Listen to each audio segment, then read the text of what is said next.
I'm sure right now the big debate is India more like a hope trade, or there is merit in really supporting the India story? Numbers have been horrible. They've been outright pathetic. For the longest time, I've been tracking the the markets. This is the worst quarterly season in a bull market. On a quarterly basis, Nikunj, you are right actually. I think I've also not seen these kind of numbers for a long time now. In a bull market. In a bull market, yes. But I think what is happening also is simultaneously that things are falling in place for India. So you have got a oil basically. Yesterday, Dr. Fashasky was here basically, and he said that for a long time, I do not believe that the oil is going to go beyond $60. And he was talking about a 3-4 year kind of a frame. Now, if that you build it back for India, I think that's a very positive thing. So macros have really fallen into place. Your interest rate cut cycle has started.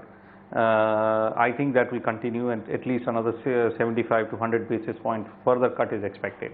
And then you have a budget round the corner, where a lot, I believe this is going to be sort of a vision statement which the Modi government is going to make, because last time budget, if you remember, was a interim budget.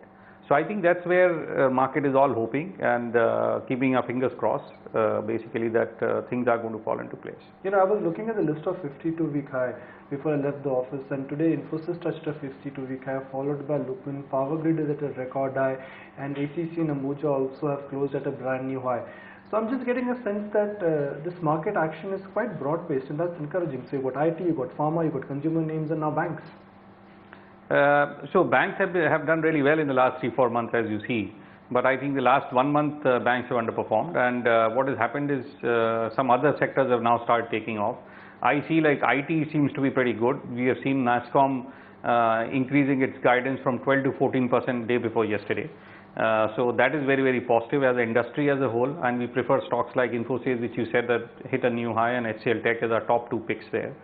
Also, I think cement is another sector basically which is going to surprise people if we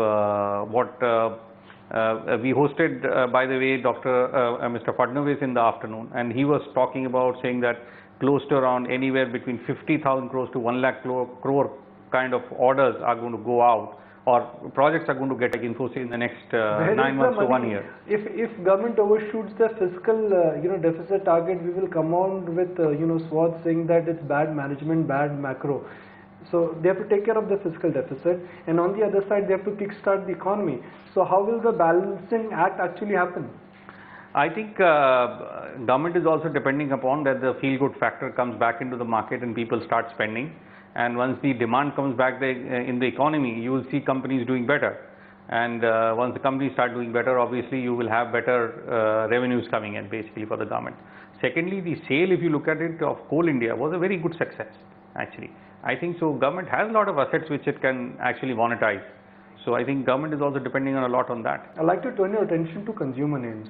And what's going on with some of these consumer names? I understand the India story or the India romance is still owning consumer names, and it is still about buying consumer companies. But what explains the lofty valuations? Asian Paints P multiple north of 50. The franchise of the company is only growing at 10-11%. Ditto is the story for United Spirits, and that is the same story for HUL. So I think some of these companies are going to actually turn around and come back with strong growths. So something like an Asian Paint. So two things are happening in Asian Paint. One is basically because of the oil fall. Their costs have gone down dramatically basically, and I don't believe that all of it is going to get passed on to the end consumer. Second thing is, if the economy turns around, and I think the whole market is expecting that to happen, in that kind of a scenario basically the demand also comes back for Asian Paint. So I think Asian Paint, that's where I do agree with you, valuations are lofty. United Spirits, I think it's a change of management which has happened basically, and we are talking about that the EBITDA margins basically, which is somewhere around 10%, can it go to around 15-16% in a couple of years time? So I think that's where people are all are saying that this is the stocks to be looked at. Levers has got a disappointing quarter, but what is happening with Lever is also basically that the costs have come down for Lever. But I definitely believe Lever seems to be overpriced at this moment.